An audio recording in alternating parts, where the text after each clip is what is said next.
Hello everyone. SR गुंज के इस video में आप सबका स्वागत है। जैसा कि सबको पता है कि लॉकडाउन की स्थिति में लगातार कोरोना से संबंधित केस पाए जाने के क्रम में लॉकडाउन की स्थिति ऐसी दिख रही है कि ये समाप्त होने वाली नहीं है और सभी संस्थान बंद है, सभी विभाग बंद है, आवाजाही में समस्या उत्पन्न हो रही है और ऐसे में सभी स्कूल कॉलेज बंद हैं। तो स्टूडेंट्स के लिए अपनी एजुकेशन को, अपनी पढ़ाई को कंटिन्यू रखने के लिए ज़रूरी है कि वो जहाँ भी है वहाँ ऑनलाइन के माध्यम से अपना स्टडी कंटिन्यू रखने का प्रयास करें। तो इसी कड़ी में हम लोग दो चर वाले रैखिक समीकरण जुग्म के हल करने की जो विधियाँ हम लोग पिछले क्लास में पढ़े थे, जिसमें हम लोग ये समझ पाए थे कि एक विधि होती है बीजगणितीय विधि और दूसरी होती है ग्राफीय विधि। तो उसी के अंतर्गत हम लोग बीजगणितीय विधि के अंतर्गत पहली जो विधि है प्रतिस्थापन विधि, उसके अंतर्गत हम लोग 3.3 एक्सरसाइज के क्वेश्चन नंबर 1 को जो पहले कर चुके हैं और यहाँ पे क्वेश्चन नंबर 2 को, मतलब 1 का 2 नंबर क्वेश्चन हम लोग करने वाले हैं।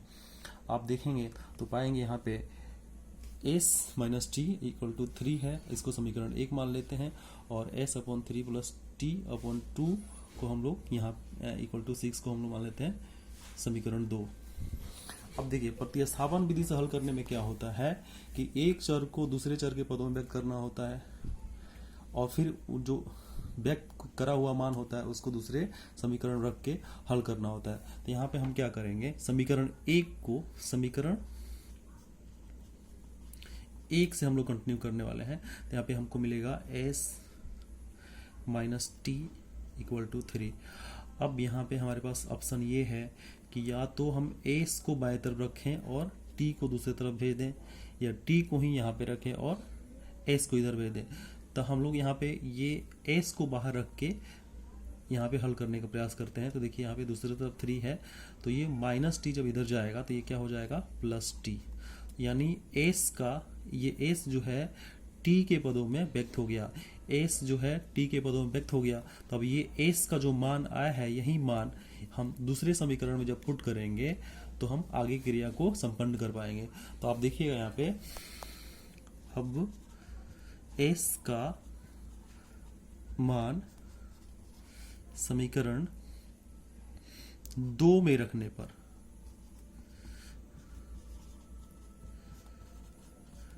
अब आपका यहाँ पे क्वेश्चन होना चाहिए कि ये जो मान है समीकरण 2 में ही क्यों रख रहे हैं, 1 में क्यों नहीं रख रहे हैं। चूंकि ये जो क्रिया है s का जो वैल्यू हमको प्राप्त हुआ यहाँ पे, ये समीकरण 1 से प्राप्त हुआ है, तो इसका वैल्यू हमको दूसरे समीकरण में ही रखना होगा। अगर हम यहाँ पे 1 से समीकरण 2 से ये वैल्यू प्राप्त करते तो उसका मान हम समीकरण 1 में रखते। आप फिर से इसको समझ लें कि अगर s से हम हल करके आगे बढ़ रहे हैं तो इससे समीकरण 1 को हल करके आगे बढ़ रहे हैं तो इसका जो भी वैल्यू आएगा उसको समीकरण 2 में रखेंगे। अगर 2 को हल करके आगे बढ़ रहे हैं तो इसका जो भी वैल्यू आएगा उसको समीकरण 1 में रखेंगे। तो हमारा यहाँ पे हल करने की क्रिया शुरू होती है किससे, समीकरण 1 से, इसलिए 1 से जो भी मान प्राप्त होता है उसको समीकरण 2 में रखेंगे। तो इसी क्रम में हम लोग देखेंगे कि यहाँ पे s upon 3 plus t upon 2 equal to 6 है। अब यहाँ पे आप जब मान रखिएगा तो यहाँ पे s देखिए, s का वैल्यू हमारे पास क्या हुआ, यहाँ पे 3 प्लस टी है, तो हम इसको यहाँ पे रखेंगे 3 प्लस टी रखेंगे। यहाँ पे आप देखिएगा यहाँ पे अब एक भिन्न प्राप्त हो रहा है। तो इस भिन्न को हल करने क्रम में आपको लेना होगा क्या,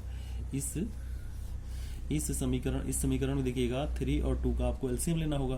तो 3 2 का एलसीएम क्या होता है, 6 होता है।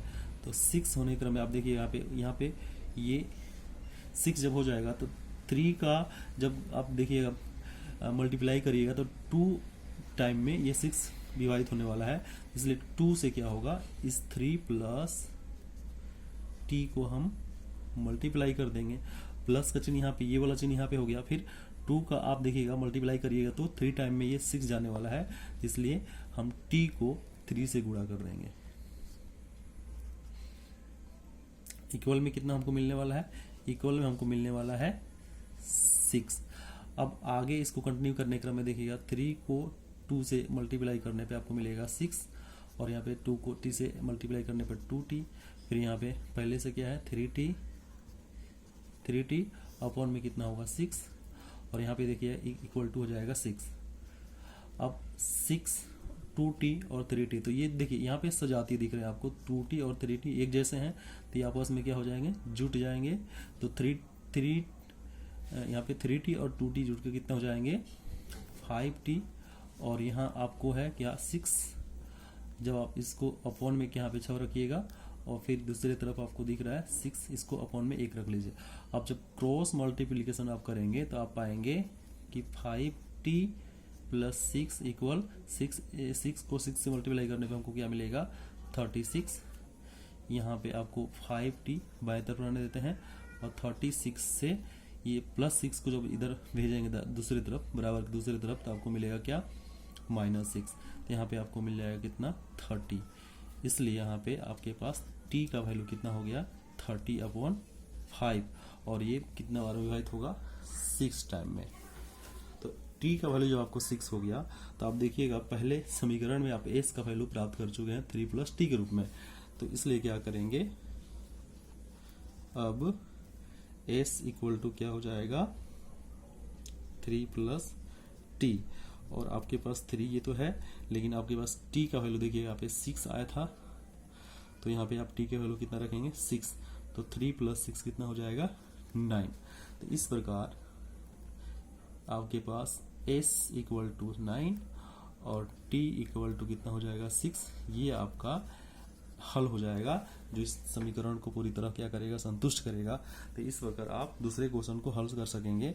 वीडियो के दूसरे पार्ट में हम लोग समझने वाले हैं इसके अगले क्वेश्चन को। अतः आप इसको अगर समझने में कोई दिक्कत हो तो इसको दोबारा प्रीव्यू करके आप इसको देख सकते हैं और फिर उसको समझने का प्रयास करेंगे। धन्यवाद।